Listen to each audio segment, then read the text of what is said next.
Oke, Assalamualaikum warahmatullahi wabarakatuh. Eee, Pada kesempatan hari ini mungkin saya akan sedikit share terkait dengan, salah satu buku yang dituliskan oleh John Doerr. Ya, dan John Doerr itu, menuliskan buku ini ketika dia, tahun 99 dia berinvestasi pada suatu perusahaan startup dan, setelah dianalisa, setelah masuk ke dalam ternyata perusahaan startup itu tidak mempunyai rencana bisnis.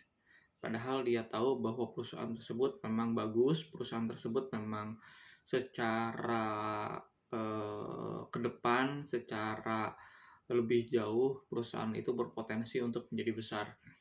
Nah, tidak main-main dia juga berinvestasi yang cukup lumayan, banyak juga sekitar 12 juta dolar dan di sana, dia juga melihat bahwa perusahaan ini bisa besar, perusahaan ini bisa tumbuh, cuman saja itu yang menjadi kendala adalah tidak punya rencana bisnis. Maka dari itu dia mengajarkan salah satu, teknik terkait dengan rencana bisnis tersebut yang disebut dengan OKR. Nah, OKR ini, dia dapatkan sebelumnya memang, eee, tidak instan karena OKR ini dia dapatkan di salah satu perusahaan Intel, dia dapat dari CEO-nya Intel ketika dia bekerja di sana, kemudian, mendapatkan ilmunya di sana dan kemudian dia diimplementasikan. Nah, kalau kita melihat startup sendiri sekarang sudah punya 7.000 karyawan dan nama perusahaannya adalah Google. Nah, Google ini, salah satu yang, John Doerr ini terapkan ketika dia membuat OKR seperti itu. Nah, OKR ini, bisa dibilang juga salah satu memang yang, banyak digunakan oleh beberapa perusahaan, khususnya memang startup, ketika ingin menerjemahkan strategi bisnisnya seperti itu. Nah, OKR, Objective Key Result. Mungkin saya akan, perlihatkan dan contohkan, OKR ini dalam salah satu gambar yang mudah-mudahan, kita sama-sama pahami terkait dengan OKR ini, seperti itu. Nah, dapat dilihat di sini OKR, Objective Key Result, di sini, objektifnya apa? Nah, di OKR ini. OKR ini apa yang ingin saya capai. Nah, apa yang ingin saya capai di sini tentu saja harus signifikan, harus konkret, harus inspiratif. Tapi pada intinya OKR ini di objektifnya harus singkat, ya. Signifikan, konkret dan inspiratif dan kata-katanya harus singkat. Itu di objektifnya. Kemudian di resultnya dalam OKR ini key resultnya bagaimana saya mengukur dan memonitoringnya.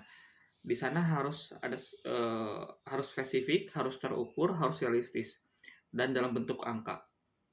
Oke, seperti itu. Nah, nanti saya akan coba contohkan salah satu mungkin OKR dalam eh, eh, contoh personal dan dalam contoh profesional. Nah, mungkin saya akan perlihatkan OKR dalam bentuk personal, objektifnya seperti apa, kemudian OKR dalam bentuk profesional, objektifnya seperti apa.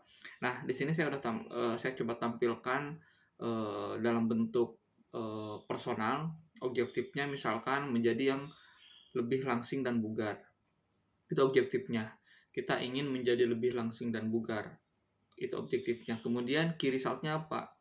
Key result-nya adalah lingkar pinggang berkurang dari 90 cm menjadi 80 cm. Tadi ya yang saya bilang bahwa key result ini itu harus spesifik, terukur dan realistik dalam bentuk angka. Ya, kemudian inisiatifnya ini adalah tambahannya. Tambahannya itu misalkan olahraga minimal 30 menit setiap hari. Ini inisiatifnya. Ini tambahannya ya daripada OKR itu sendiri. Nah, kalau untuk profesional seperti apa? Kalau untuk profesional, misalkan menjangkau audiens yang lebih luas, misalkan kita punya YouTube atau kita punya medsos yang goalnya ingin menjangkau audiens yang lebih luas. Nah, ini objektifnya. Ingat ya, kalau objektif itu itu harus, singkat, sig signifikan, konkret, inspiratif. Jadi, lebih ke singkat kata-katanya gitu. Kemudian key result-nya adalah, lebih ke terukur, spesifik, realistis dalam bentuk angka. Misalkan subscriber-nya YouTube dari 3.000 ke 10.000 atau follower, naik dari 2.500 ke 5.000. Nah, ini key result-nya. Nah, inisiatif itu apa yang akan dilakukan? Ini juga, dimasukkan ke sana. Nah, ini salah satu contoh dari OKR yang saya coba, tuliskan dalam, bentuk, eee, apa ya, yang mudah-mudahan dalam bentuk tulisan ini mudah-mudahan rekan-rekan, semuanya pahami seperti itu. Nah, itu saya mungkin share pada kesempatan kali ini, mudah-mudahan, bermanfaat. Wassalamualaikum warahmatullahi wabarakatuh.